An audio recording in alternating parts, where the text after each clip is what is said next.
मेरा पति ही दिवाली में ख़त्म हो गया है और मैं पेंड्रा जिला से आई हूँ। मेरे 2 छोटे छोटे बच्चे हैं, मेरे पास कुछ नहीं है और जो ज़मीन जायदाद थे उसको भी मैं बेच के उसकी तबीयत में लगा डाली।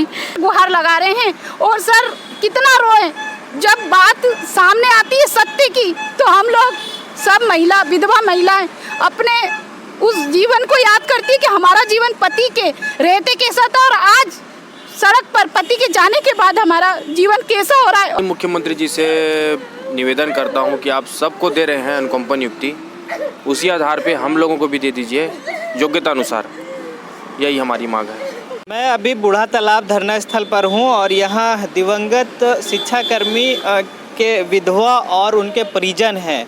कल से इनका धरना चालू हुआ है। नमस्कार, मैं हूं इम्तियाज़ और आप देख रहे हैं द बोल इंडिया। इनका रात का जो मैं दिखाने का प्रयास किया था, क्योंकि रात के ये महिलाएं बहुत सहमी थी, क्योंकि प्रशासन लगातार इन पे दबाव डाल रही थी कि आपको परमिशन नहीं है, आप धरना स्थल खाली कर दो, लेकिन किसी प्रकार से इनको मंजूरी मिली और रात यहाँ रुके और फिर अभी भी डटे हुए हैं। हम इनसे जानने का प्रयास करेंगे कि क्या इनकी मांगों को लेकर शासन प्रशासन में चल रहा है, क्या वो मंजूरी देने के लिए तैयार हैं या नहीं। और एक चीज़ और है कि ये दीपावली के अवसर पर बैठे हुए हैं। कल धनतेरस है, उसके बाद दीपावली है। ये महिलाएं का कहना है कि हमारे लिए ये दीपावली काली दीपावली है, क्योंकि हम अपने परिवार को चला नहीं पा रहे हैं, तो ये कैसी दीपावली, कैसी रोशनी के ये त्यौहार। हम इनसे जानने का प्रयास करेंगे कि रात में क्या फिर दिक्कतें आई या प्रशासन अभी क्या कह रही है। मैम, नाम बताइए और किस प्रकार से रात में आप लोग सहमे थे, रो रहे थे, क्या हुआ पूरा मामला वो बताइए। और फिर क्या प्रशासन फिर आई थी उठाने के लिए या? मैं प्रांताध्यक्ष माधुरी मृगे हूँ और हमारी कल से जो दबाव बनाया जा रहा था हमारे ऊपर प्रशासन की ओर से, हम लोग बहुत ही निराश हो गए थे, परेशान हो गए थे। बार बार हमको बुला के हम लोगों के ऊपर दबाव बनाया गया कि आप लोग उठ जाइए, ये दिवाली है, दिवाली में हम बैठने नहीं देंगे, आप लोग अपने घर चले जाइए करके। फिर हम लोग अपनी मांग को लेकर बैठे हैं और आप ये भी बोला गया कि आपको परमिशन नहीं मिली है। सूचना दिए हैं हम लोग, तो सूचना दिए हैं तो सूचना देके ही हम लोग यहाँ बैठते आ रहे हैं और अभी भी हमने सूचना देके यहाँ पर बैठे हैं।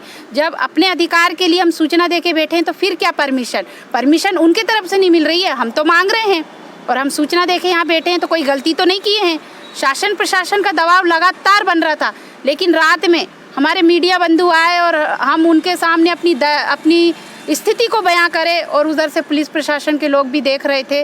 उसके बाद 1-2 बार आए, उसके बाद उन्होंने हमसे कुछ नहीं कहा और बोले बैठे रहो, आपकी मांग जायज़ है।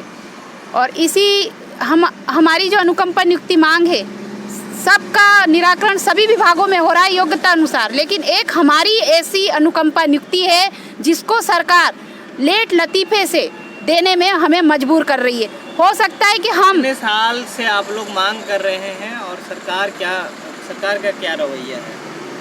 देखिए सर, मांग तो हमारी पुरानी है, 10-12 साल हो गए मांग करते करते, और पीड़ित भाई बहन मेरे और मैं खुद परेशान हूँ कि अनुकंपा नियुक्ति नहीं मिली।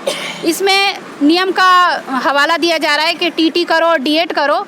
अगर हम डीएड हमारे मुखिया के जाने के बाद डीएलएड और टीटी कर लेते तो क्या ये अनुकंपा नियुक्ति होगी? ये तो फ्रेश नौकरी होगी। और इस उम्र में, हमारी उम्र को देखिए आप, क्या हम अपनी उम्र में हमारे मुखिया के खो देने के बाद हम अपने बच्चों का पालन पोषण करेंगे कि हम खुद की पढ़ाई करेंगे? हमारे पालने वाले, हमारे जो परिवार थे, हमारे सास ससुर थे, वो हमको घर से निकाल चुके हैं। हम जाए तो जाए कहाँ? हम लोग सरकार से बार बार गुहार लगा रहे हैं और सर कितना रोए जब बात सामने आती है सत्य की, तो हम लोग सब महिला विधवा महिलाएं अपने उस जीवन को याद करती है कि हमारा जीवन पति के रहते कैसा था और आज सड़क पर पति के जाने के बाद हमारा जीवन कैसा हो रहा है। और वो सरकार की क्या मंशा है जो अनुकंपा नियुक्ति देने में लेट लतीफ़ा कर रहे हैं। हम सिर्फ एक छोटी सी मांग कर रहे हैं कि हमको योग्यता अनुसार, जिसकी जैसी योग्यता है उस आधार पर हमको अनुकंपा नियुक्ति दे दिया जाए। मुझे भी इन लोगों से बात करते हुए ज़्यादा वो नहीं मिलता है, क्योंकि जब भी इनसे बात करते हैं इनके आंखों में आंसू होता है, इनका दर्द छलकता है, क्योंकि एक मुखिया को, परिवार के मुखिया को खो देने के बाद क्या परेशानियां आती है ये सब लोग समझते हैं। कुछ और महिलाएं, हम उनसे जानने का प्रयास करेंगे। आप कहाँ से? ग्राम गुम्मट टोला से संतोषी कोसले सर। मेरा पति ही दिवाली में ख़त्म हो गया है और मैं पेंड्रा जिला से आई हूँ। मेरे 2 छोटे छोटे बच्चे हैं, मेरे पास कुछ नहीं है और जो ज़मीन जायदाद थे उसको भी मैं बेच के उसके तबीयत में लगा डाली। सिर की गंभीर बीमारी से वो ख़त्म हो गए हैं और मेरा आर्थिक स्थिति बहुत खराब है सर। मेरे 2 छोटे छोटे बच्चे। तो अब मैं इनसे क्या बातें करूं, क्योंकि जब भी इनसे बात करते हैं इनके आंखों में आंसू होते हैं और ये दर्द वाकई में जो दर्द छलक रहा है। मैं बार बार कह रहा हूं कि इनका एक ही मांग है कि हमको अनुकंपा नियुक्ति दे दीजिए, चाहे जिस लायक हम हैं उसी में दे दीजिए। हम ये नहीं कि शिक्षक थे तो शिक्षक बनना चाहते हैं। इन लोग का कहना है कि हम जिस लायक है, जिस लायक है उसी में इनको अनुकंपा नियुक्ति दे दें।